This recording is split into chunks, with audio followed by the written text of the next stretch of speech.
Speech दे नहीं पाता हूँ। और मुझे ऐसा लगता है कि ये इस समय मौका दस्तूर भी ऐसा नहीं है, क्योंकि छक गए पक गए। यहाँ जितने लोग उपस्थित हैं सब थके हुए हैं, छके हुए हैं और पके हुए हैं, इंक्लूडिंग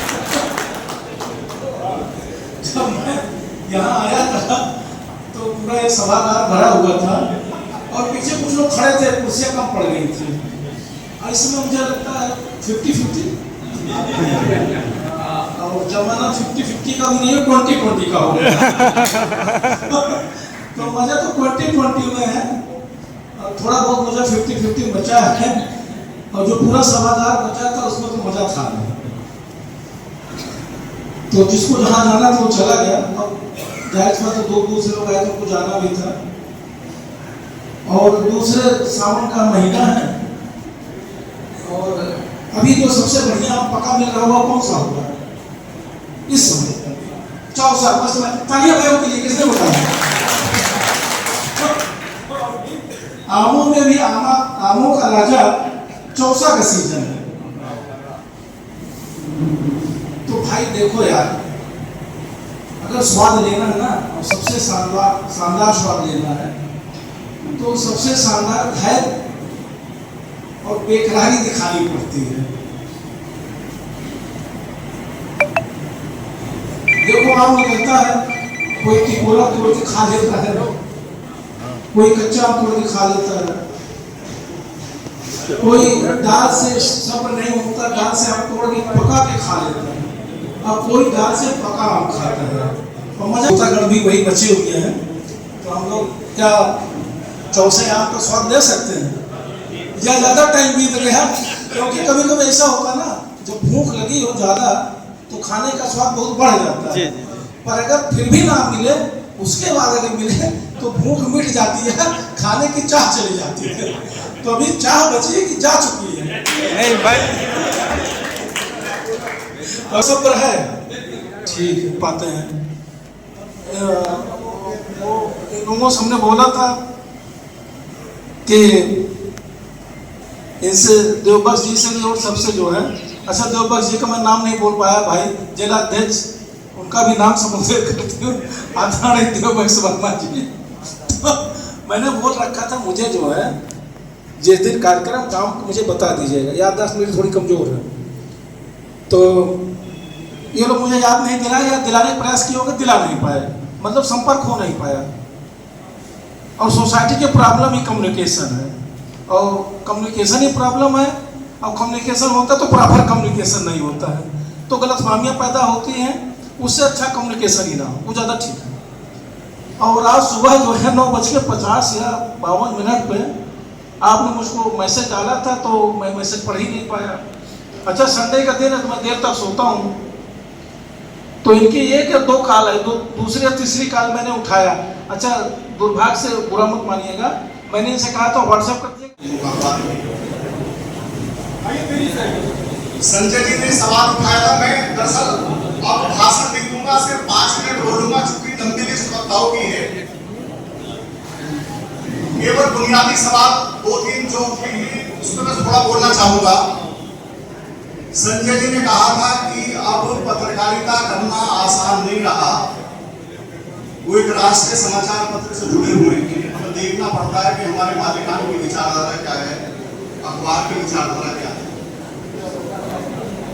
आदरणीय जो गीता गुप्ता जी थी, आदरणीय जिलाध्यक्ष जी, उन्होंने कहा कि सोशल मीडिया पे नियंत्रण होना चाहिए, उन्हें यूं ही नहीं छोड़ा जा सकता, और मेन स्ट्रीम मीडिया को कानूनी संरक्षण दिया जाना चाहिए।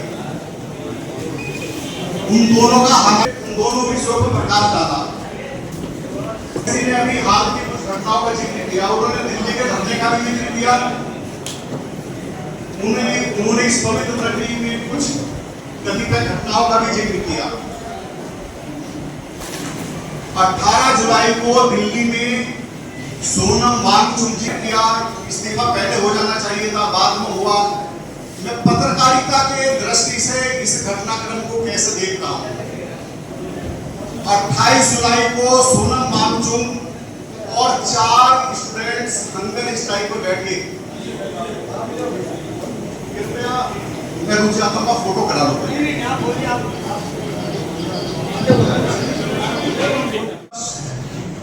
बहुत अच्छा जब बेईमानी, अनीति और आर्थिक कदाचार सम्मानित होने लगे तो समझ लीजिए कि शुचिता की मृत्यु हो रही है, और जहां शुचिता नहीं रहती तो देश का नाश। ये ठीक है, भौगोलिक परिस्थितियां हमेशा जीवंत रहती हैं, समाज भी रहता है, लेकिन अगर समाज में प्राणहीन हो गया, उसकी संवेदनाएं मर गई, सहमति की जगह असहमति में स्थान ले लिया,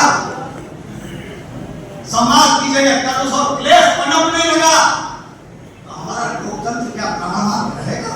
आज ये बहुत बड़ा सवाल देश के सामने हो सकता है। कुछ लोग बहुत दूर दूर के सपने दिखा करके हमसे तात्कालिक तालियां बटोरने, लेकिन तात्कालिक तालियों से देश चलता नहीं है। देश तो वर्तमान को सुधार बनाने से चलता है।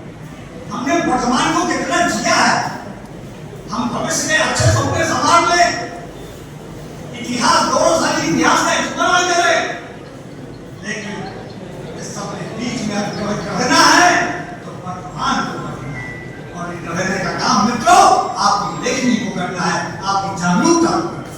आप बहुत बड़ी बड़ी चुनौतियां सामने हैं आपके। ये सवाल ठीक है कि जो त्याग पत्र कल हुआ है, ये त्याग पत्र क्या 2 महीने पहले नहीं हो सकता? जब लोग बच्चे आत्महत्याएं कर रहे थे, मैं उस विषय को बहुत अधिक नहीं छूना चाहता, लेकिन ये हमारी संवेदनहीनता का द्योतक है। हम कितने संवेदनशील हैं, लेकिन की संवेदनशीलता उसकी वाणी से नहीं, उसके आचरण से जानी जाती है। मैं हमेशा कहता हूँ कि शुचिता का पौधा गमलों में नहीं पनपता है, शुचिता का पौधा के लिए हमारे चारित्र्य माटी चाहिए। आज इस देश में नैतिक और चारित्रिक संकट कितना खड़ा हो गया है, मैं इसे 2 महीने की अन्य घटना टीका लगाऊं तुम्हें गढ़ी हनुमान की, भक्ति यहाँ की तो है राम जी के दूत की, सत्कार करूं मैं कही विधि तोरा, जानू न विधि भैया थक गए होगे, माई देव काली के चुनरी ओढ़ाई के, माई के मंदिरवा के रोली रचाई के, धूप दीप अगर से थाल सजा के, धूप दीप अगर से थाल से होगे, लाल बाबू क्यों से परम सभ्य मंत्री बालेश्वर लाल जी, जो हमारे वटवृक्ष हैं, जिनके नक्शों पर चलकर हम लोग आज यहाँ तक पहुंचे। धन है वो काया जिसकी माया और जिसकी गाया से हम आज इस रूप में चल रहे हैं समाज में। परम सभ्य नमस्कार दोस्तों, मेरे चैनल को सब्सक्राइब लाइक करें और आइकॉन को जरूर दबाएं ताकि आने वाले वीडियो को आपको नोटिफिकेशन मिल जाए। धन्यवाद।